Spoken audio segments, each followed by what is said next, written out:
নন্দ খুব কুঁড়ে, কোনো কাজ করতেই তার ভালো লাগে না।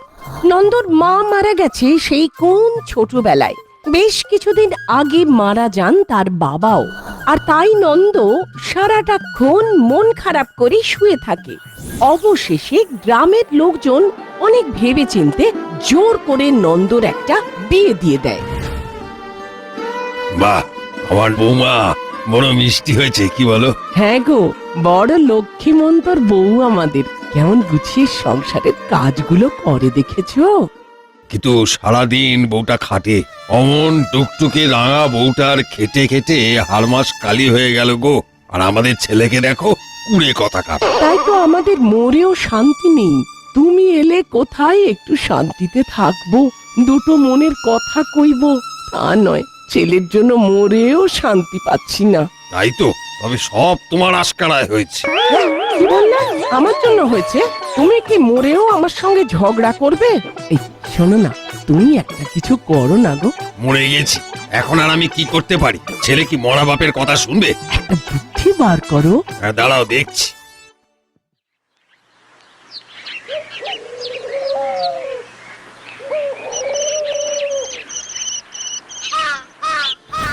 বিয়ের পরেও নন্দর কোনো হেলদোল নেই। সেই শুয়ে বসে কুড়েমি করেই দিন কাটায়, আর সংসারের অভাব ক্রমশ চরমে ওঠে। ওগো, ঘরে তো এক ফোঁটাও চাল নেই। কাল রাত থেকে উপোস করে আছি আমরা। ওই হারু কাকার দোকান থেকে ধারে নিয়ে এসো। হারু কাকা বলেছে ধারে আর কিছুই দেবে না। আমি বলি কি, গ্রামে তো তোমার বাবার একটা জমি আছে, চাষ করলেও তো পারো। আমার কিছু করতেই ভালো লাগে না। সে কি কথা, বিয়ে করেছো? আমি মোটেই বিয়ে করতে চাইনি, গ্রামের মানুষই আমাকে জোর করে বিয়ে দিয়েছে। সে হোক, এখন তো তোমাকেই সংসারের কথা ভাবতে হবে। ওসব ভাবতে তাবতে আমি পারবো না।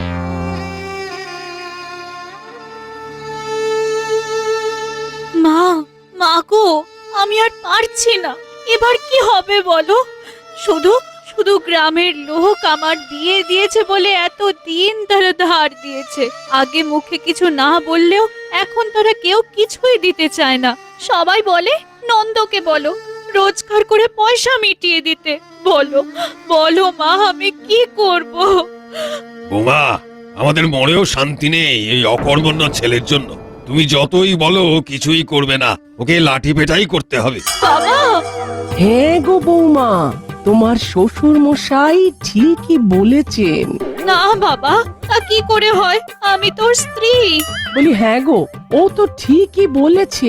বলি স্ত্রী স্বামীকে পেটাবে, গ্রামে যে সম্মান থাকবে না গো। মরে গিয়েও সম্মান? এই শোনো বৌমা, তোমায় কিছু করতে হবে না। যখনই ও কাজ করতে চাইবে না, তুমি শুধু আমার ছবির সামনে দাঁড়িয়ে বাবা বাবা বলে ডাকবে। ব্যাস, আমি তোর বাবা, আমি ওকে লাঠি পেটা করবো।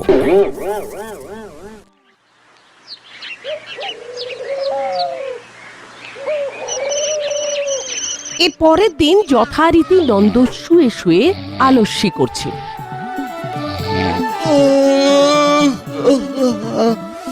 হঠাৎ একটা লাঠি নেমে আসে ছবি থেকে, আর নন্দর ঘাড়ে পিঠে দুমাদুম পড়তে থাকে সেই লাঠির ঘা। নন্দ তো মা গো বাবা গো বলে লাফাতে থাকে। কে মারছে? কেন মারছে? বাবা গো, বাবা মরে গেলাম গো, বড্ড লাগছে গো। আর বাবা গো মা গো, সব করে আর কি হবে? এখন খাও, মরা বাপের মার খাও। মার খেয়ে যদি তোর কুড়েমি খোঁচে, দেখ। না না না, আর মেরো না, আমার খুব লাগছে। লাগবেই তো। যতক্ষণ না কাজে বেরোবি ততক্ষণ এই লাঠি চলবে। বেরো বেরো, শীঘ্রই কাজে বেরো বলছি। যাচ্ছি যাচ্ছি যাচ্ছি যাচ্ছি, এক্ষুনি যাচ্ছি।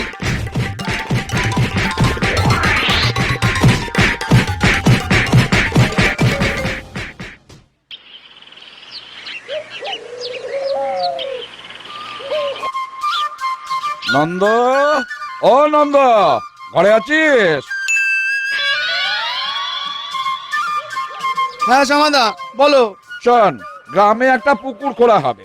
আমরা ঠিক করেছি বাইরে থেকে লোক না নিয়ে গ্রামে যেসব বেকার ছেলেরা আছে তাদের দিয়ে কাজটা করাবো। তাতে গ্রামের ছেলেদের হাতেও কিছুটা পয়সা আসবে, গ্রামেও একটা পুকুর হবে। কাল থেকে কাজ শুরু হবে, তুই আসবি তো? না জামাদা, কাজ আমাকে দিয়ে হবে না। ও বড় পরিশ্রমের কাজ, আমি করতে পারবো না। আরে গ্রামের সব ছেলেরাই তো হাত লাগাবে, সবাই মিলে করলে পরিশ্রম বলে মনে হবে না। না দাদা, আমি পারবো না। যা ভালো বুঝিস। আমি তাহলে এখন আসি। So I can write my own opening move. Oh, okay. What is your guilty pleasure? Cracking knuckles. I like cracking my own knuckles. I like cracking other people's knuckles also.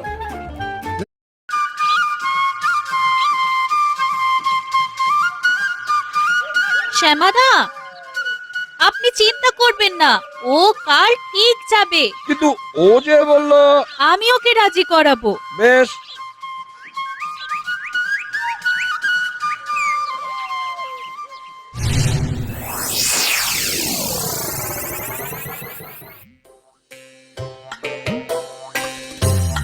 কি গো, আজ থেকে তো পুকুর কাটা, যাবে না কাটতে?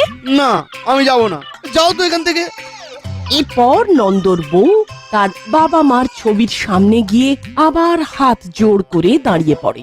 হাউমাউ করে কাঁদতে থাকে সে, বলে, বাবা, আমি তো শ্যামাদাকে কথা দিয়েছি, আজ পুকুর কাটার দিন। কি ব্যাপার বলো তো? বাবা মা ছবির সামনে কি অত বিড়বিড় করছো? বাবা, বাবা গো। ও বাবা গো, ওরে বাবা রে, ও বাবা গো, আবার লাঠি। ও মা গো, ও বাবা গো, ও বাবা গো, লাগছে তো। লাগবেই, পুকুর কাটতে না গেলে আরো লাগবে। যাচ্ছি যাচ্ছি যাচ্ছি, ওরে বাবা রে, এক্ষুনি যাচ্ছি।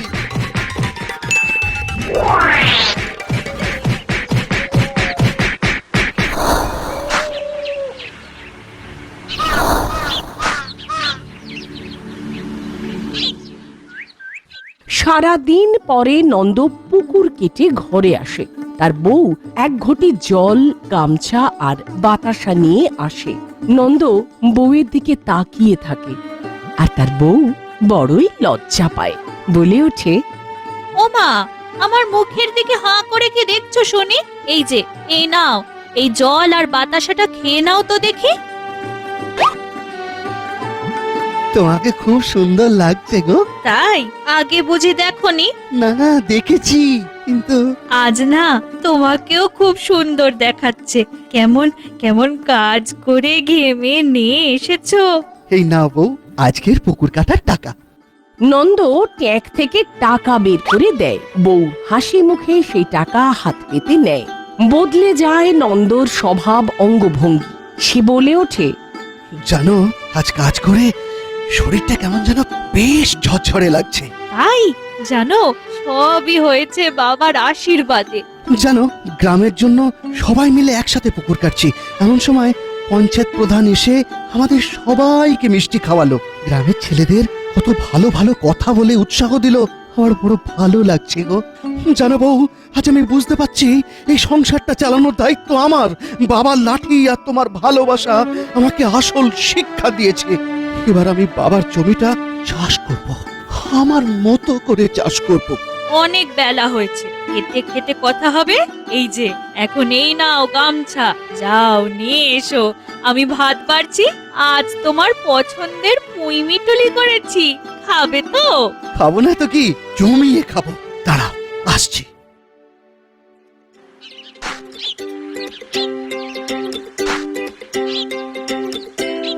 নন্দদা, এই নাও বীজ, বাবা পাঠালো।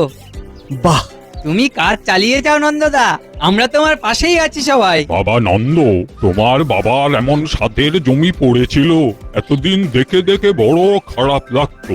করো করো, চাষ করো, যা দরকার বলবে, আমরা আছি। কাকা, আমি আজ থেকে খেটে এই জমিতে সোনা ফলাবো।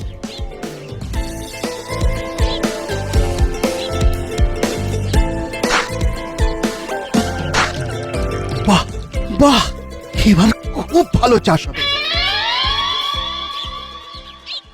তুমি এই জমিতে চাষ করতে পারবে না।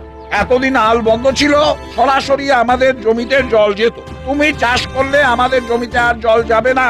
তা বলে আমার বাবার জমিতে আমি চাষ করতে পারবো না? না, পারবে না। এসব কি বলছো? এতদিন পর ছেলেটা খেটে খেতে চাইছে। ওসব আমরা জানি না, এখান থেকে যাও তো।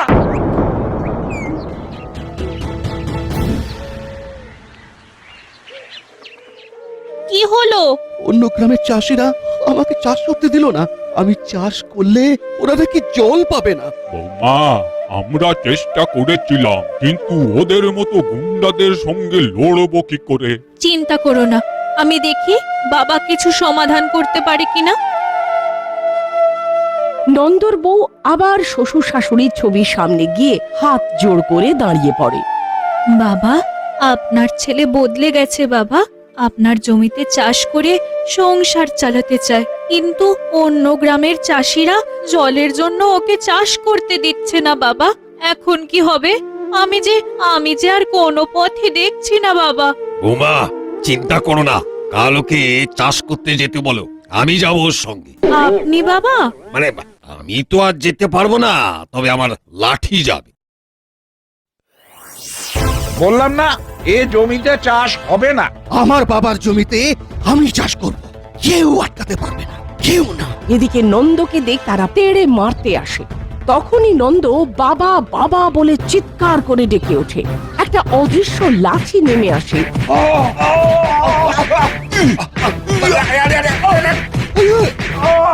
তারা বুঝতে পারে না কোথা থেকে লাঠির আঘাত আসছে। অদৃশ্য লাঠির বাড়ি খেয়ে তারা পালায়।